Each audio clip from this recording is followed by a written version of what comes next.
Hello, welcome back or welcome if you're new. I'm Brooke and this is my partner Brochan, our dog Floss and our trusty VW T4 camper. We first converted her back in 2019 for a trip around Europe through Germany, Slovenia, Croatia, Italy and the Alps. And since then she has taken us on many small trips around the UK. We loved our original design for summer trips, but last year we decided to reconvert her for our winter trip around Scotland. We were planning on Scandinavia too, but that didn't quite work out. Our conversion plan was designed to be as comfortable as possible for long winter nights and spending a lot of time indoors. We wanted it to be warm and cosy. If you want to know more about what changes we made and see our original design, then have a look at my first conversion video. I'll link it in the top right corner of the screen now. I'll give a floor plan with rough dimensions at the end of the video, so stick around for that if you're interested. So anyway, let's get on with the tour. So here's our kitchen unit. We've got our little 28cm sink and the tap, which is electric. We've got a little switch. No water in there, so. These are the tiles that I was very pleased with. They were free samples, so I just mixed and matched similar colours, and I think it worked quite well. Under the sink is our wastewater and our fresh water. They're both 12 litres. And then our gas bottle for the cooker. And down here we kept all our cleaning stuff. Under here was our washing up bowl and bulky things like milks. We just stored stuff under there. Up here is our cooker. We've got a camping cooker so we can take it in and out. Obviously in the winter we didn't really take it out because it's cold and dark. But for the summer we wanted to have it so that we could take it out if we wanted to cook outside. We've got it next to the window so that we can let out all the gases and so there's not a carbon monoxide build up. Which also we've got a carbon monoxide alarm, which is very important if you're cooking inside. Down here we have our food cupboard. So 3 shelves. Under here was all our like bulky stuff that we didn't want to get to that often because it was a bit awkward with the space. Okay. And our diesel heater. And for the diesel heater we had this vent which is movable so that you could direct the heat and dry clothes, things like that. Also to get into this cupboard we have this opening which has a gas strut. When the cooker's not on it, this does hold this up. You don't need to hold it up, but it's a bit too much weight for it. This was really useful for getting into the top shelf because it's quite narrow. Just meant you could see what was in there and access things more easily. Another access we have for this cupboard is this door, which doubles up as my desk, workspace and extra worktop. We have another gas strut here which is not connected to anything. Very useful. And then also here we had 2 baskets that we could pull in and out with veg and cutlery, all that sort of stuff. And this is the diesel heater controls for in here. We also have a little controls that you could operate it from afar, which we hung up next to the cupboard. Just excuse this is quite a messy finish because we actually ran out of time at the end of the conversion, and it's on our list to neaten up and make better, so excuse that for now. This is our swivel seat, which I think was one of the best decisions we made when we changed the conversion. It just meant that there felt like so much more space in here when it was turned around, and it was good. If we had an argument we could sit at opposite ends of the van and have some distance from one another. So I'll just show you. So yeah, that's it swiveled round. You can see the extra space it adds. When the seat was turned around, this also doubled up as my desk. Shut down straight. So I would like use my laptop to edit films and photos and things on here. And also you can sit here and have it as extra workspace when cooking or something. Or Brochan did. I didn't really cook.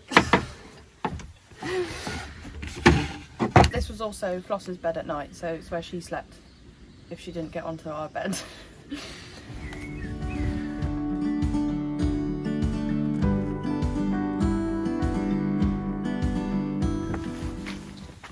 Onto the back area. So this was our sort of living wardrobe, I guess.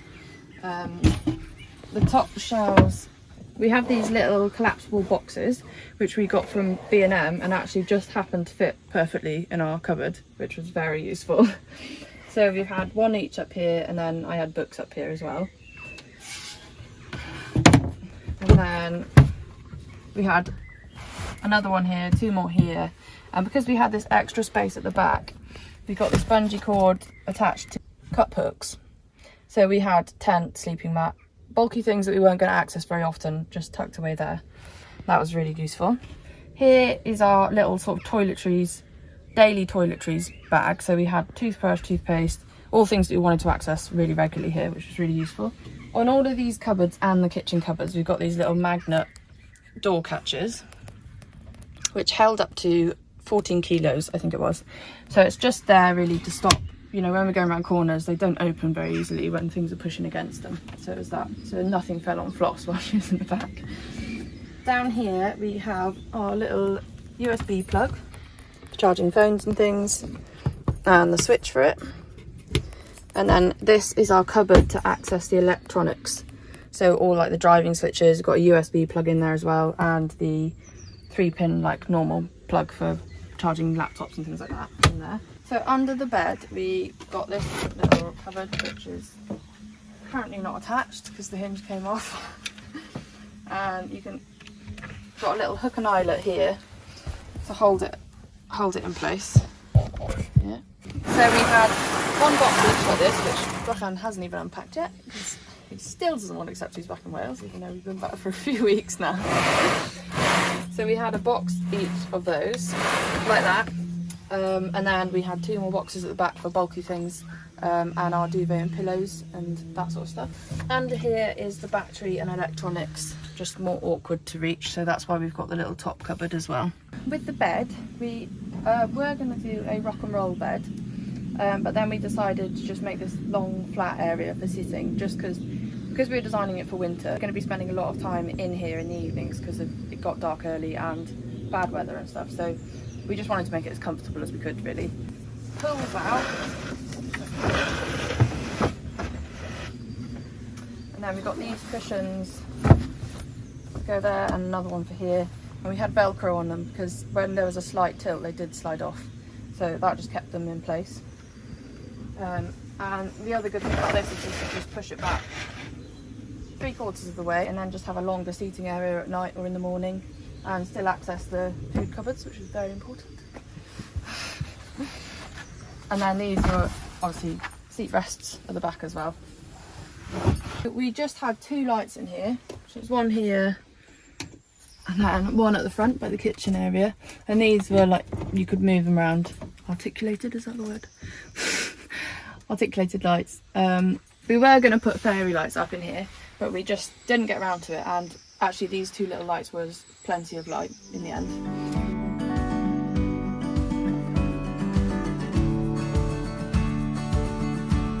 So this is out the back. We've got our coat, this is our sort of coat hanging area. So this was for our coats, our raincoats and stuff, and then this was Floss's own little coat hanger for her leads and coat. Then we've got a cupboard in here.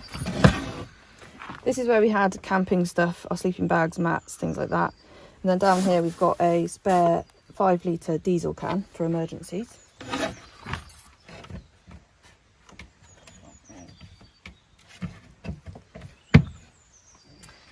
And that was also just like a little space that we could put a pair of walking boots. We actually took camping chairs, which we didn't use once. I think it was a bit optimistic for winter. Under here is where we had our box of like the duvet and stuff and bulky stuff. And then these 12-litre water cans fit, just slid down the side of the boxes. Then attached here, we bolted this on for Floss's car harness. And this just attached to her harness to stop her flying around when she was in the back. So up here we've got 2 solar panels, and with the power from these and the power from the car battery from when we were driving, it was plenty of electricity for us, which was just laptop charging, phones, the lights, the tap, and a few other things that we were charging. So that was plenty of electricity, and these topped up really well even in winter actually.